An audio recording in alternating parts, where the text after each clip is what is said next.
Flosstube, welcome to Snickerdoodle Stitch. My name is Kathleen and this is a channel about cross stitch.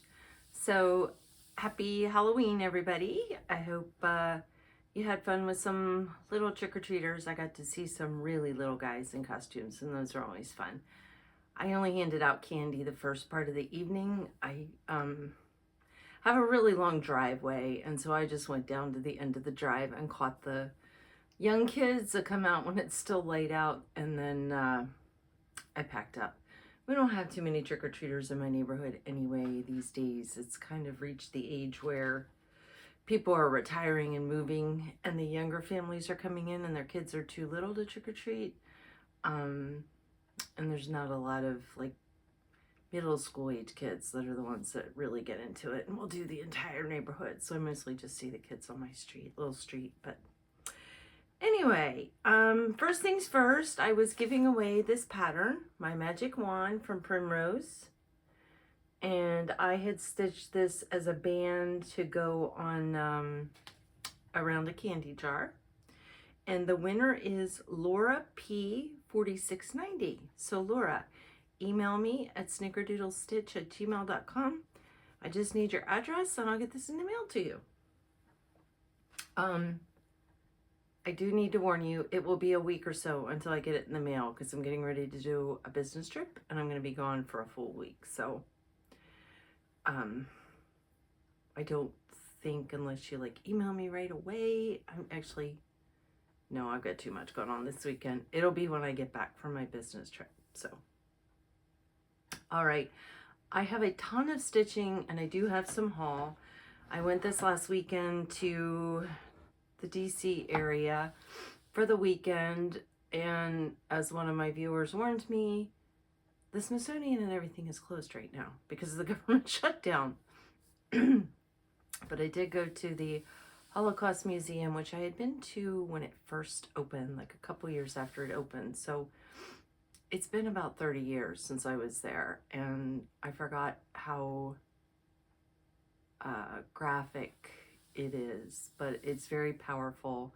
If you've never been there, I wouldn't say it's a fun museum to tour, but it is very moving and definitely leaves some impressions with you. But so I did do that and I hit up some cross stitch shops. So I didn't go too crazy. I probably bought the most at Needlecraft Corner, which is near Towson. It's just north of Baltimore.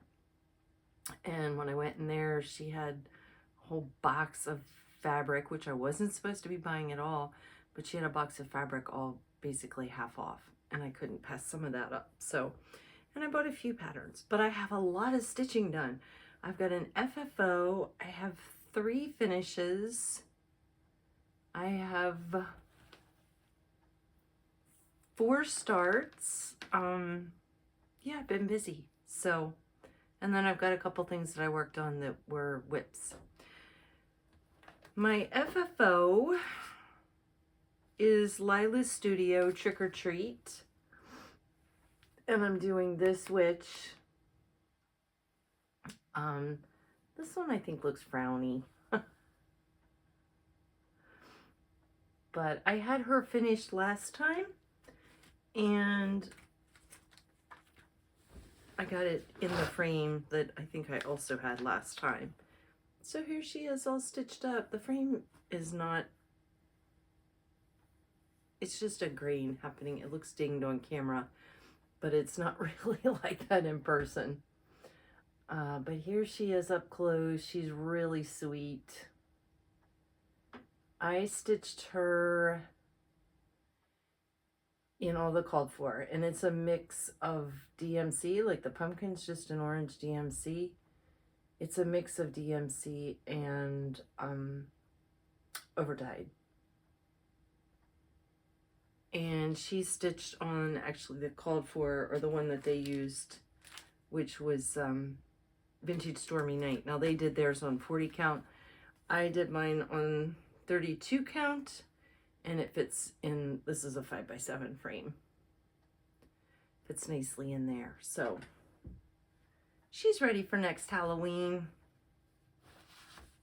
Now I've got 3 finishes. This pattern was in our goodie bag from Stitching in the Wild.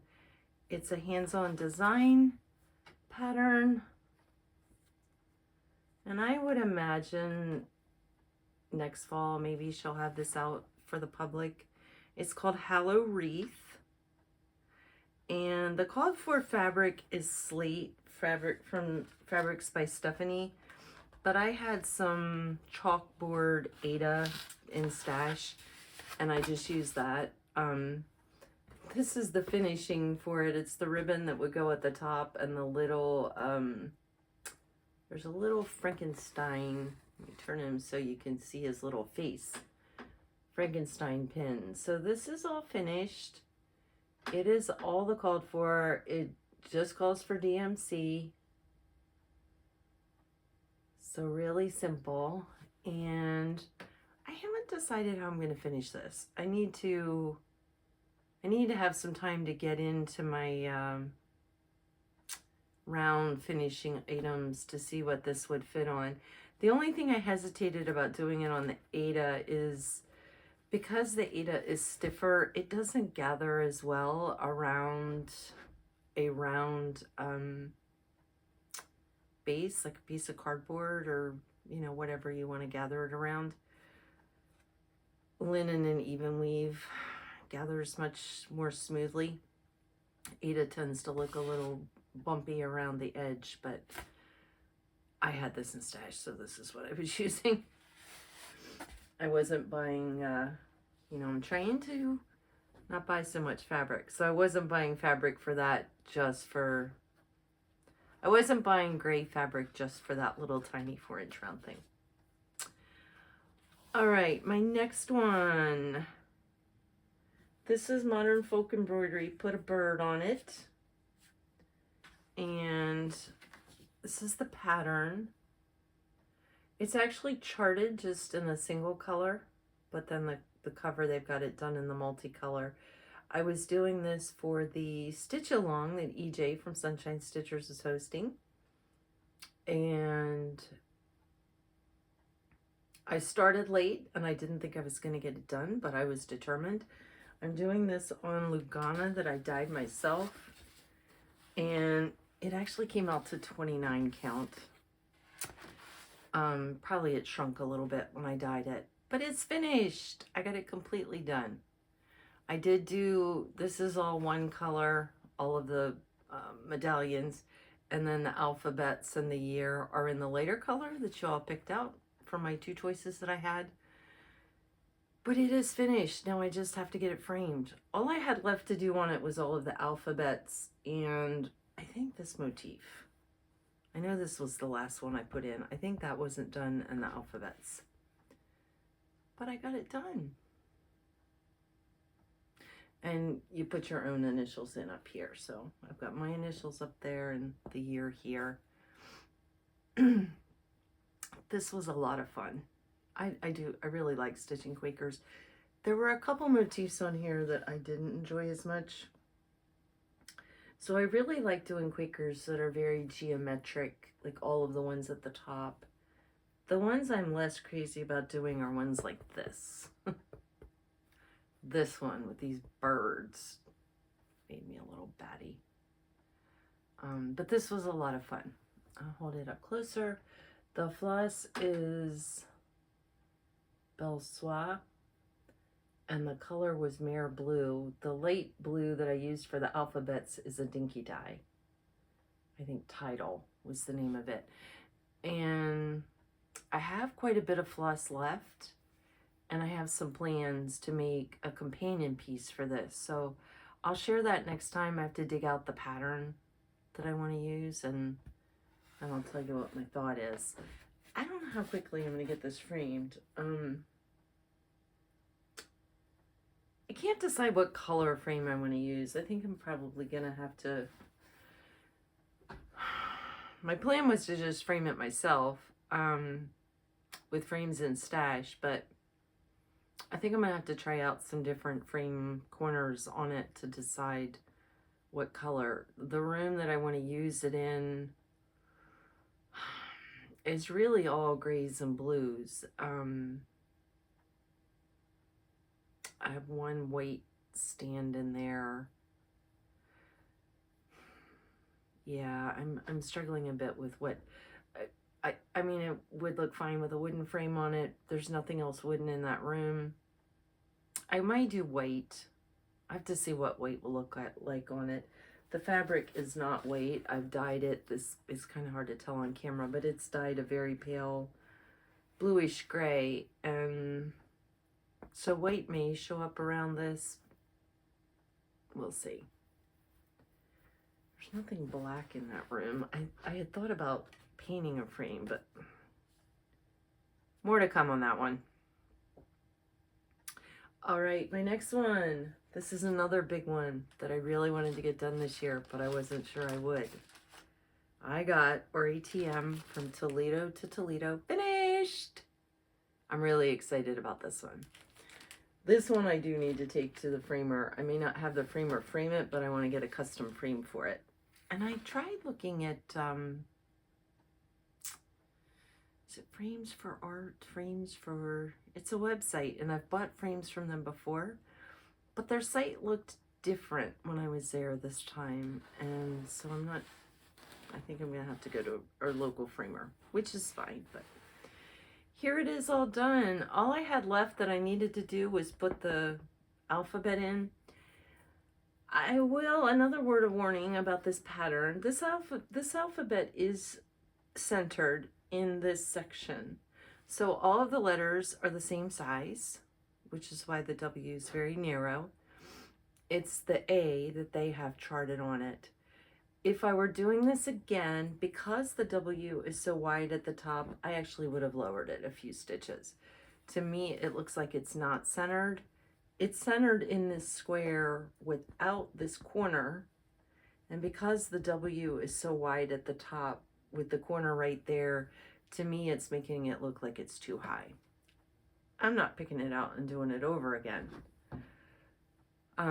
This was all the called for floss based on the picture, not on the pattern. There's some issues with the pattern in these two bottom and this band.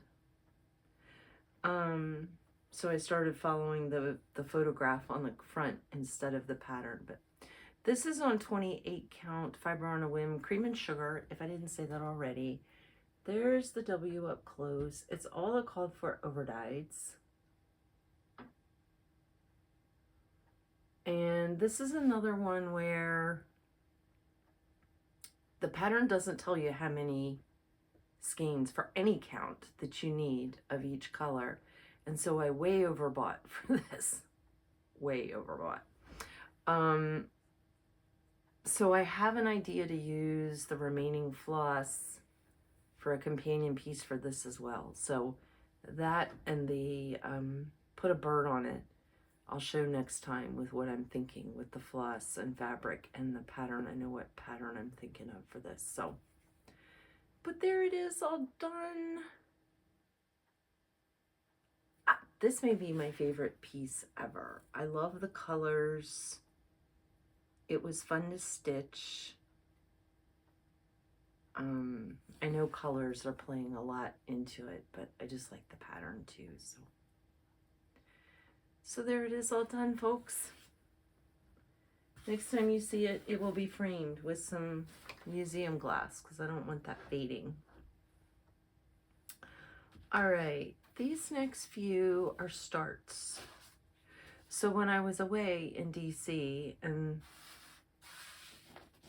it was kind of my own little retreat. So what happened and why I ended up doing this trip? I saw that Needlework by Jim was having a retreat in Northern Jersey this last weekend. And when I saw that, I was like, oh, maybe I want to go to that. The retreat costs a little more than the one in the spring, and that would have been fine. But then when I looked, the hotel was sold out of the room block. That hotel, because there's some other, Stitch New Jersey, there's some other events that I go to there, and they seem to be a little stingy with how many rooms they will allow as part of the room block for an event. And I do know that hotel sells out most of the time. It's close to where you could get the subway into New Jersey and stuff. And so that area just has a lot happening. Anyway, they were sold out of the room block, and the rooms were like, I don't know, with taxes, they were going to be like almost $300 a night. And I was like, no, I'm not paying $1,000 to go to Northern Jersey for the weekend. Not because there's anything wrong with Northern Jersey. It's just, it's only 2 hours away. Not even. It takes me about 90 minutes if traffic cooperates. So I was like, well, maybe I'll just go away somewhere and stitch. I'd probably get more stitching done that way anyway. So I looked at a couple places. I was toying around with a few different ideas. I settled on DC because I thought, you know, I could get, there's some needle workshops there, so I could do a little bit of shopping. Not that I need to do that, but if I wanted to build like the retreat experience. And it's been a year since I've been downtown in DC to do anything. So that was where that idea came up with. But because I was like kind of treating it like a one-person retreat, I decided to take this pattern along and start a different one each day that I was there. So this is the Twin Peaks primitive that just came out in the August like virtual market, and it's called Fang and Big Eye Gang.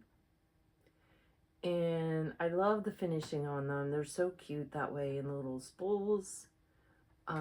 These are all completely stitched, like that green, this yellow, and that coral color. Those are all stitched. They're done on, I think they did them on, well, they did them on Smoky Pearl Ada. I'm not sure. I mean, I guess your fabric shows through a tiny bit, but not enough that you could do it on white or anything really. So I decided I was going to do a different one each day. And that's what I did. So I had to start with the little cat. So I am not stitching all that background. That's that solid kind of fill-in stitch that just, not for me. So I pulled fabrics from Stash that were the right color. This one in its envelope, you know, all I was seeing in my storage thing was this part. Then when I got it out, I was like, good grief, this is really blotchy, much more blotchy than I use for anything. But I got the cat finished. It's all the called for. It's all DMC. There's no other flosses on any of the three. They're all DMC. And this fabric is a 32 count. It's called Inferno.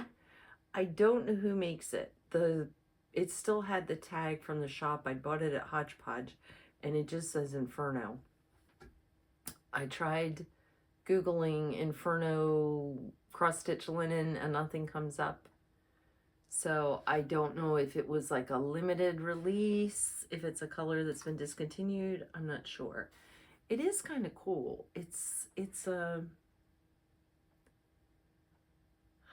Because it's got the yellow in with the red, it gives it a kind of a coral look, but you're not going to see all the, I mean, you know, he'll be finished as this little thing. So I did it on a part that wasn't very blotchy.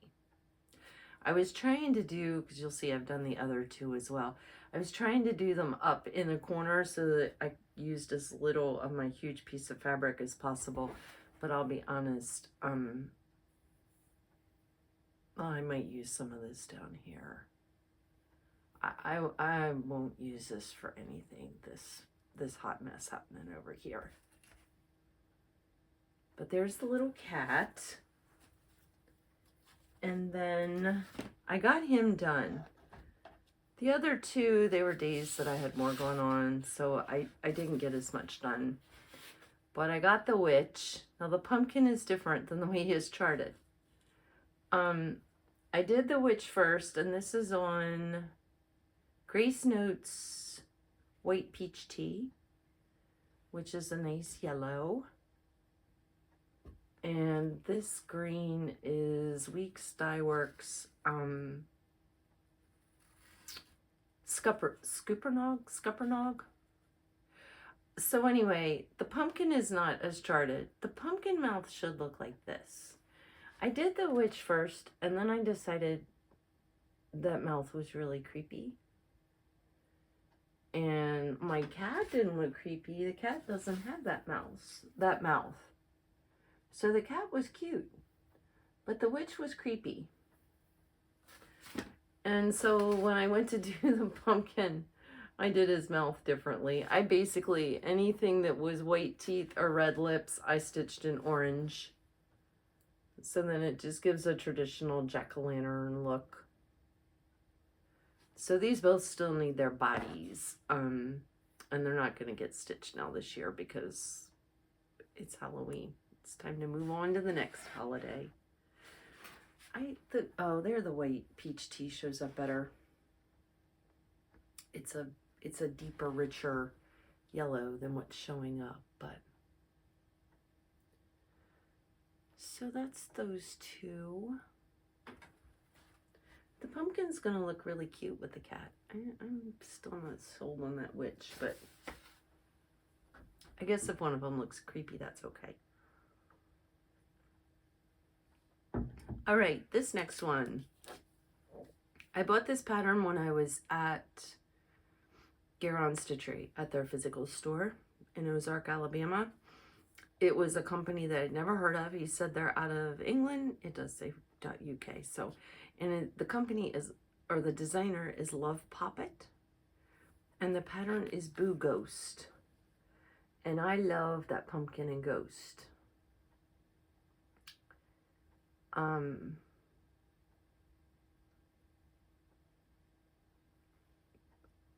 I like the lacy, kind of Quakerish look on the ghost. He has a really cute little face too. That's not a creepy face.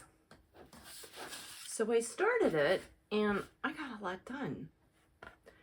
This little fabric piece, Jim, needlework by Jim, when he has his shops, he's always got a stack of Aida in these little like 12 by 12 squares. And there's really cool colors. And I need to ask him sometime what these are. Is it like test dyes? It's always Aida. And it's always this size. And I never see these in a, like I would have bought a bigger piece of this. If it were linen, I'd have been buying a half yard. But it's always these little 12 by 12 Aida pieces. But anyway, I had bought a couple because I love the color. I've got a few different colors. They're all blues. And when I bought them, I thought, ooh, Halloween things. The orange would really pop on that. It's a good, you know, with the color wheel. Those are the complementary colors, orange and blue. So, meaning they're across the wheel from each other. So your complementary colors will always work together. And the easy way to remember those, this was a trick someone taught me years ago doing artwork, is the holidays. So you've got Christmas, red and green. Those are complementary across the wheel. Halloween is blue and orange. And Easter is purple and yellow. So I mean, Easter's usually like lilac and pale yellow, but purple and yellow. So if you remember the holidays are all done with complementary colors. Anyway, I bought this fabric intending to put something Halloween on it, and it's the perfect size for this. All I really have to do is the top of his head and Boo. There is more on the pattern, so there's these feather looking things on the sides.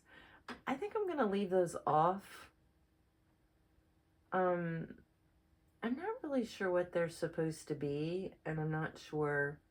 I think I would rather just have my blue fabric be the star other than the ghost and the pumpkin. And I'll put the word Boo, and then I may put one of the little spiders hanging down from Boo. I don't know. It's part of the feather is supporting the spider web, but I think I could still do that. So that's my plan for him. Did I hold him up really close? The color doesn't show as well. Although the weight was laying nicely this day.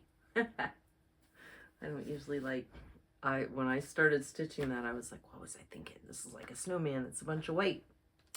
All right, this isn't stitching. This is a little bit of haul. When I was at In Stitches, they had, I've got more stitching to show, but this relates to what I just showed you. They had more patterns from Love Poppet. And they were very cute too, so I had to buy a couple of them. This one is Skating Santa.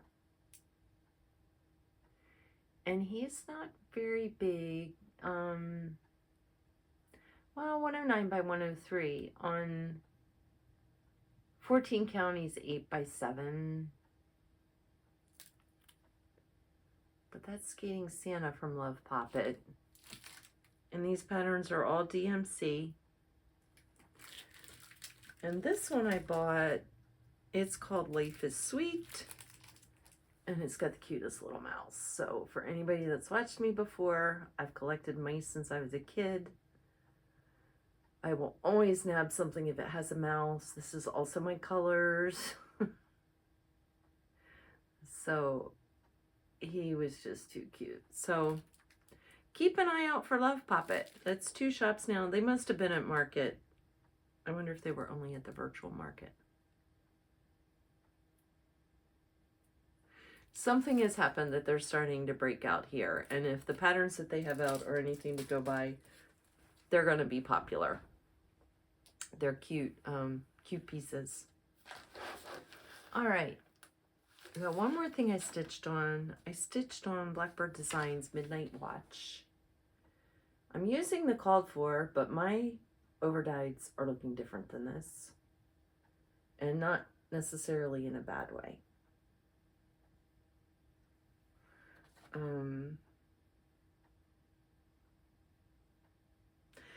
This one, I mean, it has the black cat, and I guess these are bats, but this one really doesn't scream Halloween as much as just fall colors for me, probably because I like cats anyway. So I have things in my house with cats on them, but I'm on a mission. I'll show that that's a few patterns that I did buy. I'm on a mission because I realized I don't have many patterns that are just fall. Got a lot of Halloween. Don't have much that's just fall. And tomorrow's November 1st. That's what I really am ready to maybe stitch for the first 3 weeks in November. And then I will go into Christmas so that I can get more Christmas stitching done than just December. But I got some more work done on this. This is on 32 count fiber on a whim. Milk and honey. It's not cream and sugar, which is the one that I use a lot. This is milk and honey, which is a little bit darker. And what I got done was this moon, well, part of the moon, and all of these little buds on this black border. My moon is what looks very different than the photo. The photo looks like white and tan stripes. Let me see if I can get it to focus on that. No, it's just not gonna show up very well. It's sort of white and tan stripes. My moon is more all yellowy, just later and darker. And I'm okay with that. I like this better than that. The photo is much more striped looking. Now, I do stitch as well, even with overdyes. Let me make sure I'm not lying. No, I'm not. I do stitch my whole row across, you know, going one way and then come back across doing the other. So I don't do both. I don't do the full cross an X at a time. I do this and then I come back the other way. So that does soften the stripiness of overdyes. I don't do it. I will do individual stitches depending on what I'm stitching and how variegated the floss is. But for like this moon, I was just doing my lines. So that's part of it. But the color's not even the same as what's on the photo. The photo looks like white variegated with tan. And I double checked twice to make sure I had the right floss in hand. This pattern uses 2 ginger snaps. It uses ginger snap from Classic Colorworks and it uses ginger snap from General Art. So you have to be a little careful but it's the right color. It just looks different. Actually, my little buds are darker too. I think this pattern may be older though. So it's possible that that color has really changed with time. 2009. Yeah, so the pattern's 16 years old.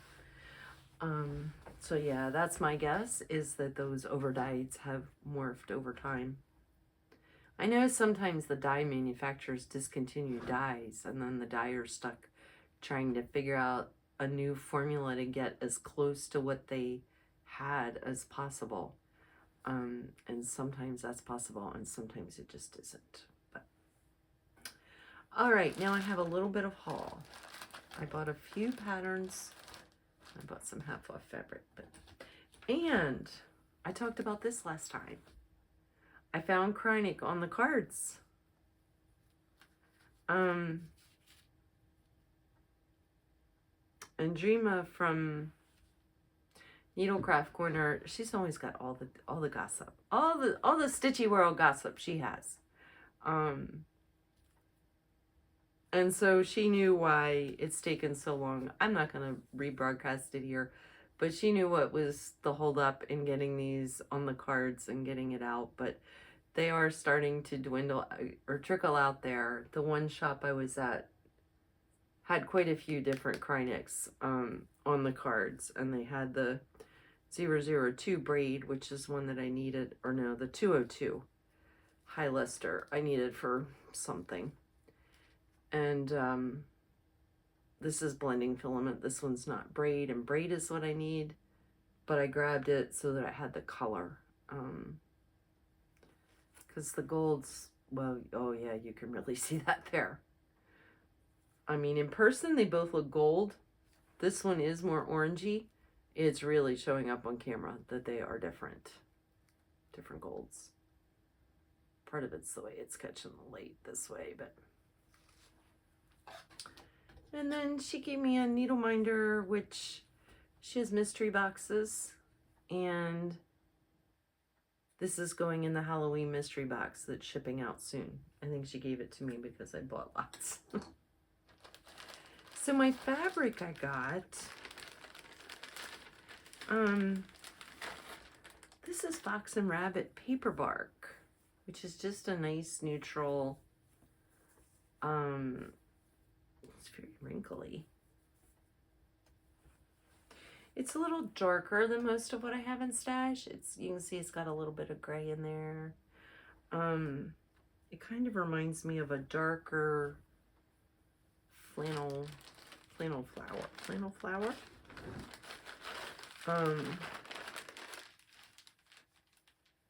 But yeah, quarter yard for 15 bucks of Fox and Rabbit. So, this one just says beige. But it was only $7. It is kind of just a beige. It looks a little overdyed though. And these are all 32 count. I just went through she didn't have much in 28. There was quite a few 40s. This one is Seraphim Fabrics Moss. So I got it half off. This one is Grace Notes Sarah. This will be really nice for some Easter, spring kind of stitching. I may have stitched on Sarah before. I have something. It's little bunnies and eggs. Oh, I can't think whose pattern that is. It's a bigger piece and it's on a green close to this. And then this, I may have to gift half of this because this is a full half yard of driftwood from Fabrics by Stephanie. It's looking a lot more modeled on camera than it is in person, but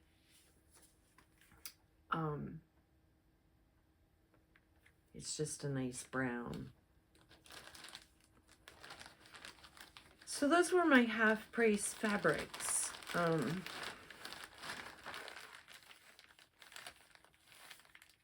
That I couldn't pass up. not at half price. They were all, she had a lot more than this. Some were colors that I just wouldn't use, or there was a lot more neutral beige browns. I only bought the 2, because it's not something I really need. Although those are different, I don't have either of those fabrics in my stash, so. Anyway, on to the patterns. I bought Hazel's Blackberry Burrow. This one was not fall. It's kind of fall colors. But it had a little mouse on it. This is from Blueberry Ridge, and they had the model stitched up at Stitching Post, and which is just south of Baltimore. And she had stitched it without the spout and the handle on the teapot. And I laughed because I said, who is the designer of your model with, I guess, the mouse, and I think it's a cookie jar? And she laughed and she's like, yes, it is a cookie jar. It was a teapot, but I don't drink tea, so I didn't stitch those on there. And I bought a few of the overdyes that this would need. I don't know when this is going to get started, but I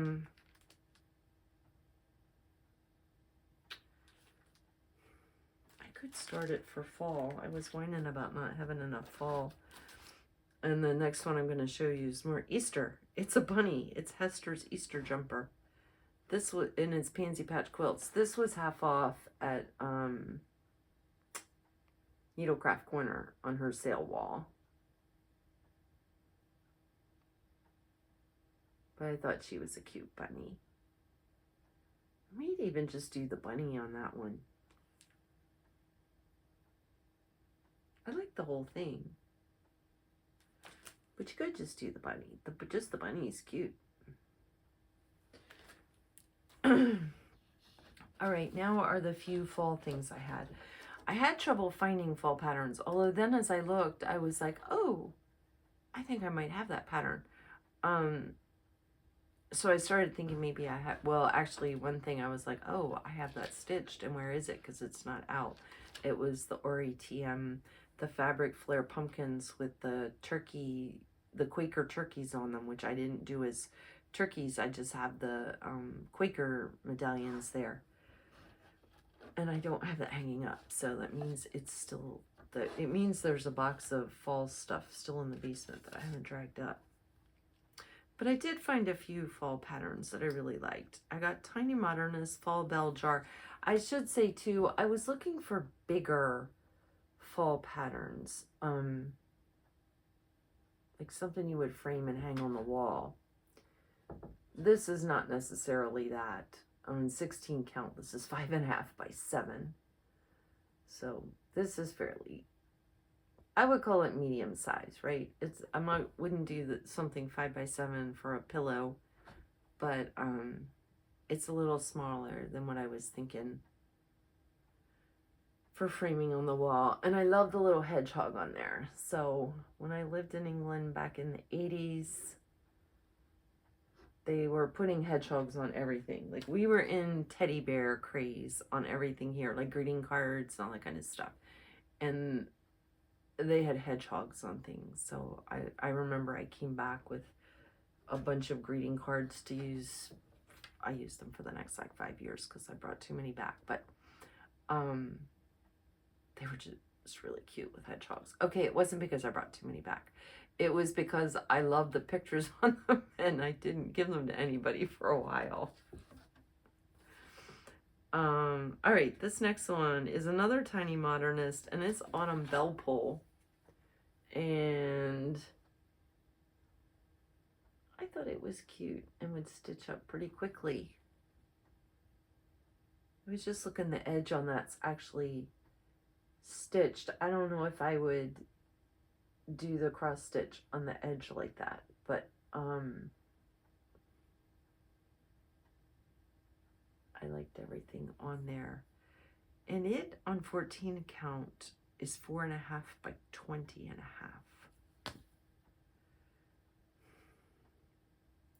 I have some banding, nothing gray, or I don't know what color that is. Venetian stone, so yeah, it's some kind of gray. I don't have any gray banding, but fall colors could be good on cream too. Or I could just do it on a strip of gray fabric and then sew something on the sides instead of stitching those little triangles on the sides. I don't know. We'll see. All right, my last pattern, and I think this is the last thing I have to show tonight, is Little Love Designs Seasonal Circle Collection Autumn. So this was when I was in every store. I was digging through everything they had that was autumn themed. This one on 14 count is 10 by 10. 16 count is just under 9 by 9. 16 count's what, 32 count is what I tend to stitch on.